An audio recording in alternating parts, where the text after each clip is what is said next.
Jajaran Polresta Solo menangkap seorang warga Solo yang diduga melakukan aksi penipuan terhadap seorang pengemudi ojek online dengan cara tidak membayar biaya antar dari Purwokerto ke Solo sebesar Rp700.000. Tersangka ditangkap pada Selasa malam atas laporan warga yang melihat pelaku sedang mendatangi tempat karantina mandiri bagi pemudik di Geraha Wisata Niaga. Namun saat diinterogasi tersangka batuk-batuk dan mengaku tidak sehat. Rencana penahanan pun batal.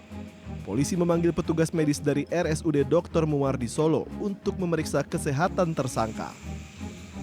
Tim medis kemudian membawa pelaku ke rumah sakit untuk menjalani pemeriksaan.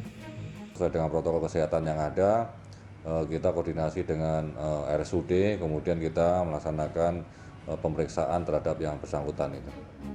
Aksi tersangka saat menipu ojek online asal Purwokerto ini sempat viral di media sosial. Tersangka juga sempat ditolak keluarga pulang dan diminta untuk ikut program karantina mandiri dari Pemkot Solo.